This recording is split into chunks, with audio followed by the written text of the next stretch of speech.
Hi there, welcome. Tape corner, so it's a tape delay. It's going to be a two-parter, I guess, because I have a lot of stuff that came in all at once due to the last gig I went to. But yeah, let's dive in. On the tape deck is Filth Studio. On what's the label again? I don't think it's on here. HN Novio Magi Hiatus or something like that. HN. Great time. I prefer the everybody's raving about Filth. It's not bad, but I like Turia the most out of the two. Okay, I made a cheat sheet, so I have written a bit down so I can check in if necessary. The first thing is Altered Heresy. I got this from New Era. This is a Belgian, I think, one-man project, although I'm not sure because there's nothing to find about this thing. It just popped up. It popped up on Iron Bonet actually first, and then it had the BE, so I know it's from Belgium. But yeah, there's literally nothing on the internet. A very burly sound, very aggressive black metal. I think 4 tracks on here. The first 2 tracks are really, great. They have it's fast black metal, not raw, because it's good in production. More on that later. It's actually good in production. All the parts mix in together well. There's nothing really special going on, but the fast tracks have that howling, echoing, not howling, but echoing vocals with a lot of reverb on it. And yeah, it's a good tape. The first 2 tracks impressed me. The first track comes thundering in, and then by the 3rd track it kind of slows down where they lose me a bit, and then the last track is a really chaotic track. So all in all, a great demo. But let me show you instead of rambling. Did I write anything else? Modern synth parts, modern sounding synth parts.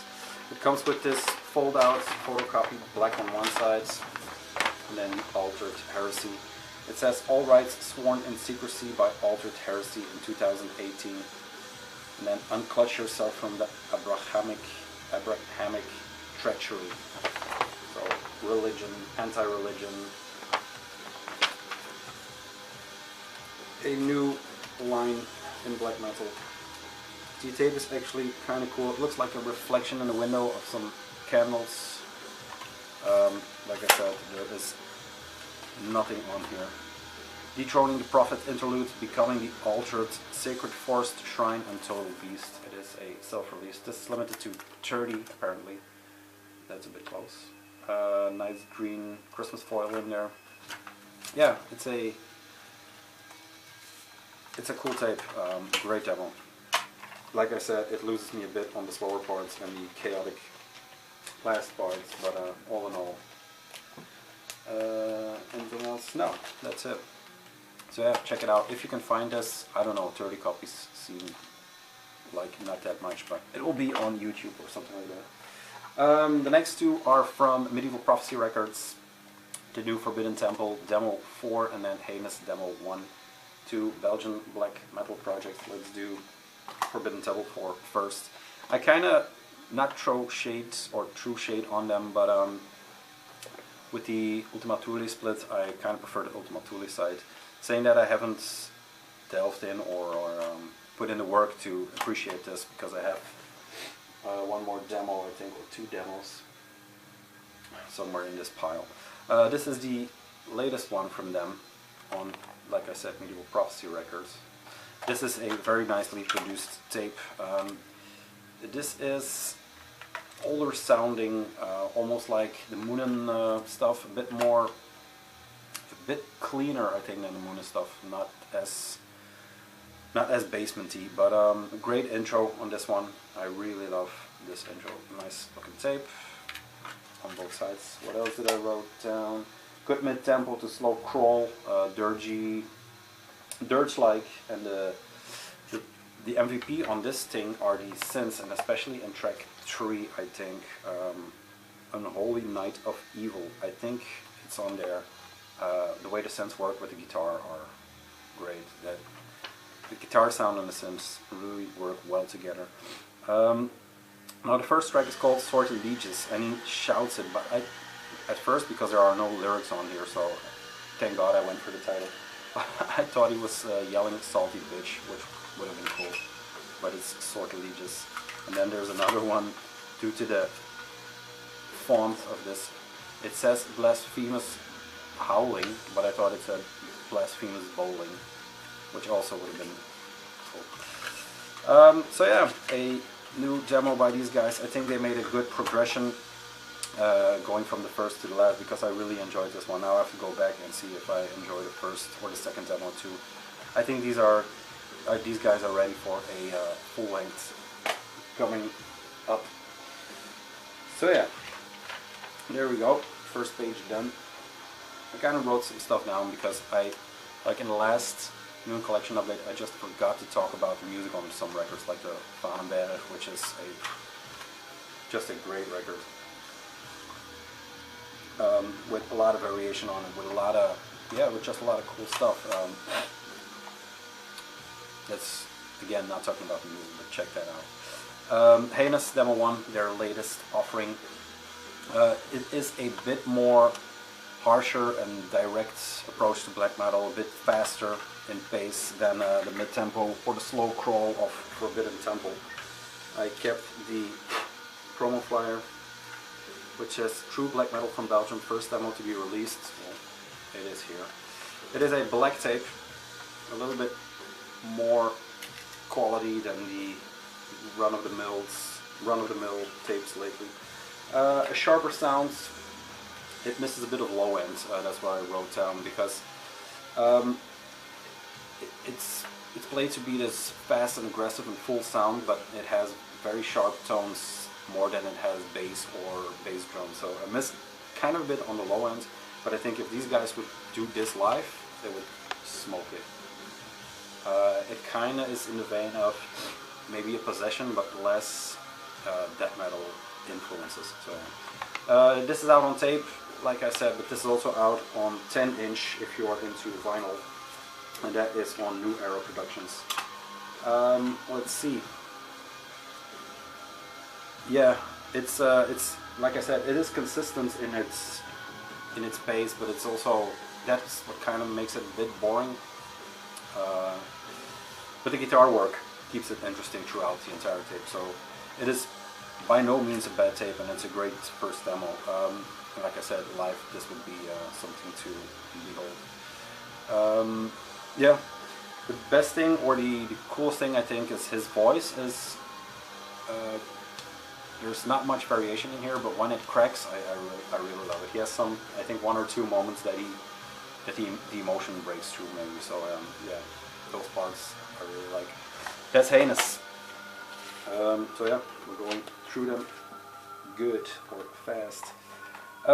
2 more tapes I got from Hatework, the German label that does good work. He also does some Destroying for Perverts homage, which I kind of fell off due to the fact that, yeah, it's all too much, and you have to cherry pick some of the stuff. And knowing that I asked him directly when the update went live to get me a copy of the Sanguine Relic, The Essence of Eternity Despair. But what I first want to talk about is this one, the Oppenheimer with American Hubris on Hatework. A re-release on Hatework because it was first on Northern Malice Productions. I don't know how well this will show up. But this thing is great. It has an A-side and a B-side, of course. It came with this patch. And this is still available, and I highly recommend you pick this up, because this is one of those tapes like the one of the Vitala that is side A and B is completely different. Sorry, this too. The side A is kind of, let's see, yeah, it's very basic in recording, and you can hear it's like this, not basement, but maybe more, because this is from America, I think Michigan, maybe more of a, no, this, something else was Michigan. It's more of a living room recording than a basement recording, because you can hear kind of the same way Leviathan records, or the sound of that room sound that Leviathan has. So yeah, the first tracks on here, this is J-Card. Love this picture. It has a bloody fingerprint which always makes it interesting. The first 3 tracks on here, that is Blasphemy, He Who Walks on 2 Legs, Dogma, and Kill Him. So the first 4 tracks on the A side are kind of run-of-the-mill, not run-of-the-mill, it's very emotional, kind of raw black metal, but the quality is kind of good, so it's more raw in emotion than raw in sound. Which, again, is talking to the question I am going to pose, maybe in this one or the last one. Play Loud. So yeah, the first, it just said Play Loud, why I read that, I don't know. The first 4 tracks are emotional, kind of raw, well-recorded tracks. Then we switch to the second side, which has American Hubris, I Wanna Be Your Dog, and then The Church Will Be My Fire. Now, I forgot what The Church Will Be My Fire sounds like. I think that's again a faster track, but I'm not sure. What the American Hubris, of course, the title track is a very slow, crawly, again with the raw emotion, but almost a singer-songwriter black metal-ish. But then I Wanna Be Your Dog is of course a Stooges cover, which makes it yeah, weird choice for this tape, but I kind of get it. Which makes me guess he's from somewhere in Detroit. That's why I said Michigan. All songs written by Sear except track 6, which is a Stooges cover. On Discogs it said a Sear cover. So whoever put this up, great. Oppenheimer is not part of the contemporary black metal scene. No scene, no trends, no sheep. Nowadays black metal, fuck off. No contact, no interview. So yeah, that beckons the question, who is the black metal scene of nowadays? Because if no one is in the scene, then who is the scene? But yeah, cool tape on Hatework that keeps delivering the goods. Yeah, pick this up if you are into some adventure.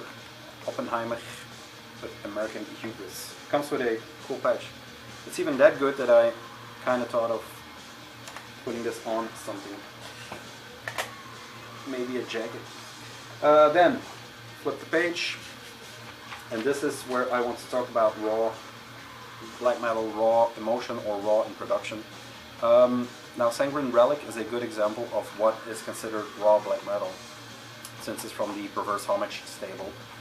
But consistently through their discography, the recordings get better and better, and they already were good, considering they come from Perverse Homage. They are Origin of Carrion adjacent, and that is what raw black metal is. The first Perverse Homage or the Shunned Lights stuff, or everything that came before, that raw is, in my opinion, coming to think about it, because this all started from a Vow interview I read, which the question posed was, are you going for a raw sound on purpose, or is it due to material? And then the singer said that the first Norwegian bands also went for a certain sound while being in a very professional studio, so looking for a sound is really important, more than, yeah, I think the way you convey sounds on the tape or on the vinyl is kind of what makes it raw or not. I don't know if that makes sense, but I think more the real raw is when you combine that with emotion. And I think a good example is the Perverse Homage stable, especially the projects coming out of their hands. Now Sanguine Relic is a different beast than Orgy of Carrion. Sanguine Relic is more nature related than dungeon and torture related, if that makes sense. This is more about despair than about anger. It's called The Essence of Eternity's Despair. So really glad to have this one. This is the latest full length actually by Sanguine Relic, and as per usual these were selling out faster than biscuits. Really good quality J-card. I love that picture. I hope that will show up. But black on the insides, so black it fell. There you go. There are 2 sides to this. Of course, it's a tape. Recorded in June and August of 2018, dedicated to those who continue to dwell in the lightless descent. This is Perverse Homage 42. It has 2 sides. Side A is part 1 to 3, and then part 4 to, let's see, 6. Yeah. Let's grab my cheat sheet, but this is actually a very good tape.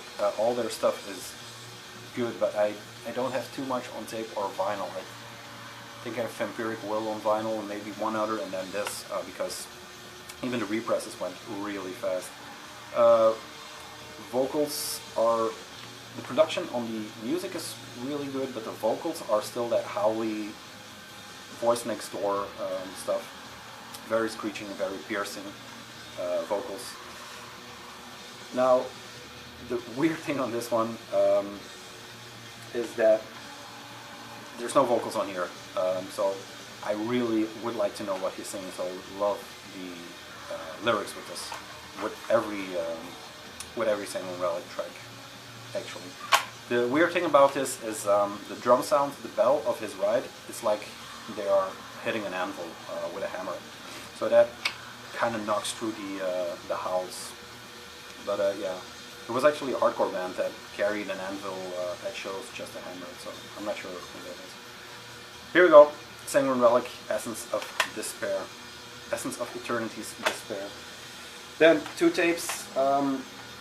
I don't really have much to say about because I'm not really a fan. But there was a new label popping up, which was Night's Coven? Yeah. I don't know where they're from. I think Europe, maybe Spain, because I don't know where I ordered from. The first tape was Sacrilegious Crown with Compendium. This is a demo compilation previously released through Perverse Homage. Demo 1 and 2. And I don't know, apparently there was a reason that I picked this up because I didn't have anything by Sacrilegious Crown, and I saw Black Can Green do the vinyl, and there was some stuff coming through, but I never got further into them. Knowing that it's a compilation of 2 demos, there is no consistency in production. It's always the intros and the interludes are very loud and high, and then once the song should kick in, it goes down the drain. I don't know if I wrote anything positive. Yeah, the cool thing about this one was the interludes, which were very well produced. There is I think almost a prepared piano piece. Prepared piano is high praise, but I think they play the strings of the piano because it's really thunderous. That was really good. And then the guitar sounds. If you can hear the guitar sound, it's actually quite good. It's very emotional, if that makes sense, in a way that it's kind of wailing, but still on point for the music. Yeah, it kind of becomes lackluster just through the repetition in sound and stuff like that. But yeah, that begs the question, was it necessary to re-release these demos? But I bought it, so I guess it was, considering the low run of the first. Yeah, it's not bad. It was a new label, so I kind of went for it. And the reason I picked it up was because of the second one, the Uilenzuil. Uilenzuil, met botsplinters en weefselscheuren. Wow. The transition from English to Dutch is killing me. Uilenzuil met botsplinters en weefselscheuren, which kind of means, yeah, Uilenzuil. It's a urn where you put ashes in, and it's on a pillar or something like that. And then bone splinters and tissue shreds, something like that. Scheuren, ripping tissue and bone splinters. Wow. There we go. Very somber looking urn with the UZ logo on here. Now, let's see what I wrote. Blown out production. It is, yeah, it's, I don't know, it's a blown out production. It's very slow, it's almost funeral dirge pace, and everything is buried under a thick layer of synth. I think it's synth, maybe it's just ambience created by everything, but it's the entire production is just buried, combining with the fact that it's really slow. Yeah, I tried, maybe, I listened to it once, I owe it maybe to listen to it again, but right now I'm not really a fan of it or into it, which is kind of a bummer because 2 kind of negative things about a new label is not cool, but I'll put it on in the second part of this video and you can see for yourself. Yeah, synth and crackling noises run out through this entire time. And like I said, combining with the fact that it's running really slow is... While I do love the Forbidden Temple slowness, so it's kind of all over the place. Then, Misanthropen, Moltoner van Norland 1 and 2. Probably butchered that, but everybody's butchering stuff, so yeah, from ambient to Northern Electronics. Once again, this is quickly becoming a Vark and Corpse Sound podcast, but I don't think there's Corpse Sound in this or in the next. There will be in the next. So yeah, this is a... I'm not sure if it's a re-release because Vark is in here with another guy. I'm not gonna know who by looking at this. What was I going to say? He used the word or the title Misanthropen for a slew of releases for like this for a project or a band name. So yeah, I'm not sure if this is pre-released or not. This is more ambient than his Vark solo releases, which are more urban or for city life. I don't know how to call it. Urban is kind of a stupid term, but let's use urban. It reminds more of life in the city. This reminds more of nature worship or look at the cover. I mean, it says enough. The main difference on this one and the Vark stuff or the other stuff is that there are no vocals or no interludes with people doing monologues or stuff like that. This is, I think I heard 1 or 2 vocals on here. There is a lot of Swedish, I imagine, text, which I can't make anything of. Yeah. The track Mole 10, the first one on the D-side, is a straight up techno song or track. So the comparison is still there, but it's more ambient than techno with this one. 2 tape box, just black label, but once again, a bit nicer quality than those jangly, shiny ones. Really glad to have this one because this was sold out and then it popped up on Discogs for an affordable price. I think I paid 20 euros or 25 euros, which is, now it's double, actually. Last one for the first parts, and then there's some more good stuff coming. I talked about this to death. It's the Corpse Sound, Vark, and City Hunter channel. This is Deep Blood, the tape edition, first press, or whatever you want to call it, first lineup. This is in like all the City Hunter tapes I have. That's it's there somewhere, I showed it. It's in this VHS style box with the artwork, entertainment of that. And yeah, this is just a good concept record actually about the singer or this serial killer. Inside, this is the black edition. There was a reprint with a red tape, if I'm not mistaken. So yeah, the concept is the singer or the main character is a serial killer, and it has tracks like Watching Blood Darken, Beyond Recognition, Open Season, Hollow, Schizo, One by One, Slow Dead, so stuff like that. It is so good that I can even forgive them to using the track Bind, Torture, Kill, which is in serial killer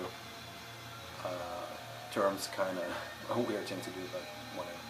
Love the horror sticker. It is kind of flimsier than the other in what I remember, but it will probably be just the same. Let's take it out. I have the second one.